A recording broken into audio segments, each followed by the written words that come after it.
Ladies and gentlemen, with Minecraft 1.17 there are now some resources that can only be acquired by trading with the Wandering Trader. So, while you probably never really wanted it before, there's now a good reason to try to get as many Wandering Traders as possible. Back in Season 1 on the Legacy SMP server, I built a Wandering Trader farm as part of a competition. Well, now such a farm is actually useful. So in this video I'm going to present an improved version of that farm to you. We'll talk through exactly how this works and what the important considerations are if you want to build it for yourself, and then at the end I'll do a detailed instruction for how to build it. One nice thing with this design in particular is that while it is pretty large here, you don't necessarily need to build the entire platform, and almost all of it is very cheap blocks. You need a bell, and optionally you can also use a turtle egg, otherwise the most expensive thing you need is the obsidian for the portal. I'll include some material lists in the description and a full world download link as well. The objective of this farm is to maximize the amount of chance that a trader can spawn on the player operating the farm, and then to get them out of the overworld as soon as possible, both to prevent them from despawning, but also to prevent them from blocking any further trader spawns. The end result of this is that if you AFK in this farm, you'll build up a storage of Wandering Traders in the Nether.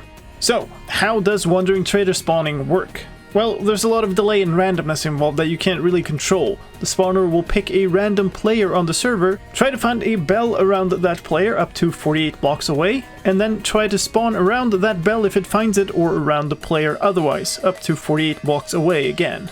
Now here's an important part. If there was a bell around, the trader will immediately try to walk to that bell when it has spawned. So to test this out, I implemented a small mod that adds a command for spawning a trader. This skips past all the randomness and just spawns a trader in a location like it would normally. So if we do that on this farm, you can see that the Wandering Trader spawns somewhere, immediately walks to the center and gets flushed through a Nether portal. Now this is a really large platform I'm standing on. Is that really necessary? Well, the answer is that depends on your situation. If you're playing in a single-player world, you can get away with a much smaller platform without much loss of efficiency. If you're playing on a multiplayer server, however, the larger the platform is, the larger the chance you have that any Wandering Trader that tries to spawn will succeed. Which is important because the next attempt might pick a different player. Another interesting aspect of this farm is that having multiple players AFK in it actually does increase its efficiency, but only if there are other players online. Basically, the higher percentage of players online who are in the farm, the better it is. So if you really want to maximize the chance, you should build out the full extent, which is 48 blocks out from the center bell in all directions. But even if you don't go all the way, just remember that larger is better. I also strongly recommend that you build this farm over the ocean. If you build it high enough up, you won't have monsters spawning underground, so you won't interfere with any other players on a server, but more importantly, having no land within the 48 block radius also means that there's no risk the Wandering Trader spawns somewhere else than in the farm, even if the platform isn't extended all the way out. Another consideration is that you should try to place the nether part of the farm away from any place where players are likely to AFK in the nether, since that would lead to the traders being loaded and despawning. As for the blocks, you can use any solid block and any wooden trapdoor types, as well as any glass or other transparent block like leaves. I'll be using stone bricks, spruce, trapdoors and plain glass for this demonstration, but take whatever you have lots of or whatever you like the look of. Keep in mind that the solid block needs to be one that mobs can spawn on. So, you've picked your spot, let's build it. Start by pillaring up to the place where you want the farm to be, and place a solid block here. This starting point is the center of the farm. Build out 4 more blocks to either side of this. Then extend this floor 4 blocks in one direction and 3 blocks in the other. Now go up by 1 and place 1 row of blocks like so. That's the floor done. At the other end of the floor we'll make our portal. Place obsidian blocks along the edge of the floor, then make a 3 block high portal frame out of the entire side. We'll wait with lighting it until we're done. Take your trapdoors and place 1 on the side of each obsidian block.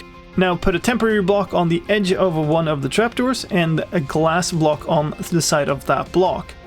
Now we can remove the temporary block and place down a row of glass blocks that mirror the obsidian in the bottom of the portal, so you should end up with 9 glass blocks. Now we'll build out with glass blocks in the center 3 blocks. Go 2 steps back and then 1 more in the center. This will be our AFK spot, so let's build up some glass walls here.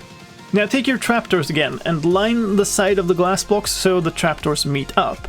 You should have a full floor of trapdoors like this. Here's an optional extra: we can place a turtle egg on one of the glass blocks on the edge. This makes any zombified piglins that spawn out of the portal walk off immediately. But if you don't have one, it should be fine anyway, they usually wander off after a while. Now we're done with this part, so go back over to the portal and then open all the trapdoors. Next, we'll build up the walls. So start off the side of the portal and build walls back around the entire floor all the way up to the top of the portal. Your last layer will be on top of the portal itself. Now place 2 temporary blocks from the center of this upper row in towards the center of the farm. Here we'll build a 5x5 platform of transparent blocks, so you'll have a 2-block gap on all sides.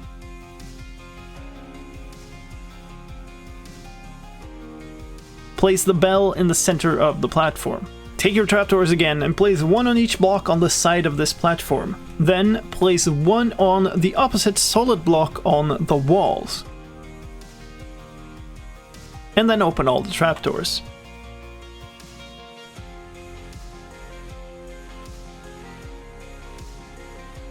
Now we're going to set up the water for the floor. Start by blocking off the entire room so that the raised section of the floor becomes a 1 wide dip. Now take 2 water buckets and place 1 next to the wall and the other 2 blocks away. This creates an infinite water source in between these 2 blocks, so pick that up with a bucket again and use the same method to fill in the entire line. Once you're done with that, remove the blocks holding back the water. If you've done everything right, the water now flows all the way to the edge of the floor, but not into the portal frame. Now, light the portal and go through. On the nether side, dig down a 5x2 space matching up with the portal on each side. Place glass on the outermost 3x2 spaces from this, and then dig down a further 3 blocks. Also dig away the blocks under the portal.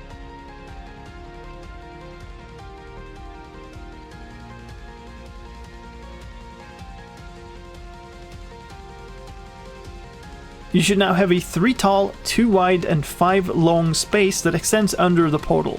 Place glass on the entire floor here. Now place trapdoors on the bottom of the portal and the glass blocks across from it and open them.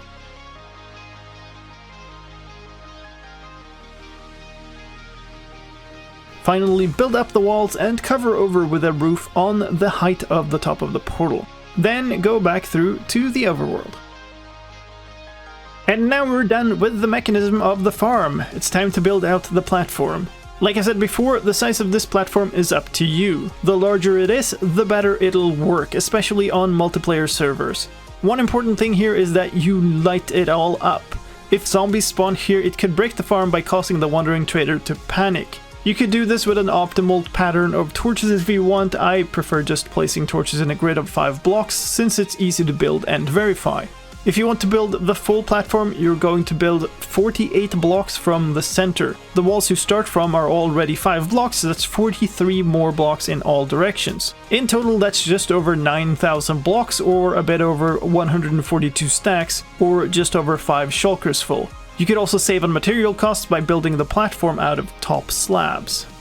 And there you have it. Your Wandering Trader farm is done.